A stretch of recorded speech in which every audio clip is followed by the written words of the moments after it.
रहा है, लेकिन एक 40 साल की एक टॉप निकाला और उसके बाद 20% का मूव 2 महीने में। ऑल सडन डन फिर भी अभी भी वर्ल्ड की सेकंड या थर्ड लार्जेस्ट मार्केट तो जापान ही है, तो वहाँ पर बहुत शानदार मूव्स हैं। खैर हमारी मार्केट बहुत जल्दी वहाँ पहुँच जाएगी, मतलब सेकंड लार्जेस्ट या थर्ड लार्जेस्ट में। और मेरा व्यू तो खैर वो जो 2 3 4 5 6 का रहा है वो अभी भी इंटैक्ट है, ट्रूली इंटैक्ट है।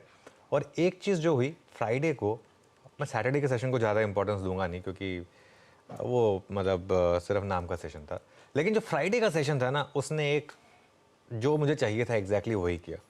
एक ट्रेंड दिया, गैप अप पे खुले हम 100 पॉइंट के और 300 पॉइंट ऊपर जाकर बंद हुए थे फाइनली करीब करीब।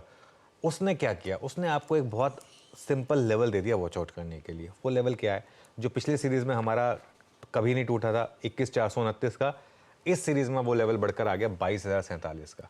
अब आपके लिए एक बहुत सिंपल ट्रेड है, लॉन्ग रहें और 22,047 का एक स्टॉप लॉस रख दें, क्योंकि वो सीरीज़ का लो चांसेस हैं कि फर्स्ट डे पे ही बन गया है।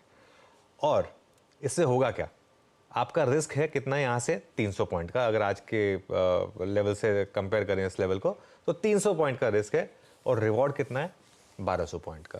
तो मेरे लिए अच्छा रिस्क रिवॉर्ड है ये 4:1 का। अगर आपने इवन फ्राइडे मिस कर दिया तो भी एक अच्छा रिस्क रिवॉर्ड है यहाँ पर।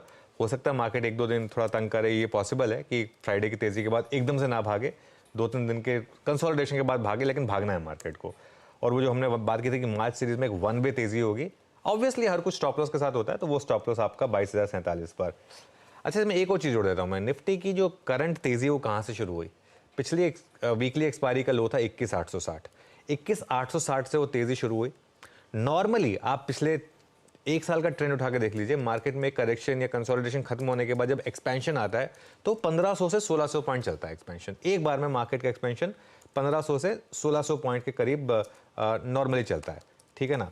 तो अगर आप उसमें 21,860 में उसमें अगर आप जोड़ दें, थोड़ा पीछे चल रहे हैं हमारे डायरेक्टर साहब, 21,860 में अगर जोड़ दें इसको 1600 पॉइंट, तो आपका आ जाएगा 23460।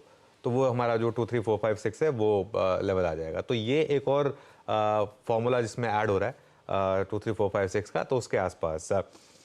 और एक चीज़ जो हमने डिस्कस की थी कि अब यहाँ से थोड़ा कॉन्फिडेंस ज़्यादा बैंक निफ्टी में बन रहा है, स्पेशली जो इकोनॉमी के जीडीपी के आंकड़े आए थे उसके बाद एक व्यू ये बन रहा था कि अब यहाँ से शायद हो सकता है कि बैंक निफ्टी आउट परफॉर्म करे।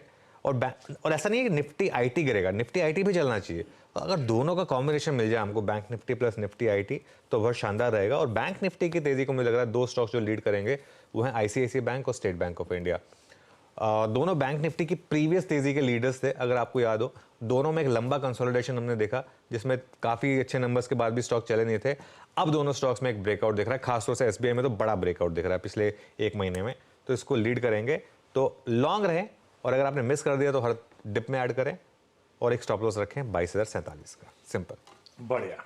ये चैनल पे लगातार बातचीत भी हुई, गिरावट, कंसोलिडेशन, खरीदने की सलाह, पोजिशनली स्टॉप लॉसेस को ऊपर करते चले, तो बढ़िया तरीके से मोमेंटम राइट कर रहे हैं। फ्राइडे के सेशन ने कुछ और interesting highlight spring throw up करी हैं। हमारे लिए इंपॉर्टेंट स्तर हो गया फ्राइडे के लोज, जिसके ऊपर जब तक चल रहे हैं दमखम बना रहेगा भारतीय बाजार में। आवाज के लक्ष्य की ओर लगातार भारतीय बाजार अग्रसर आपको नजर आए।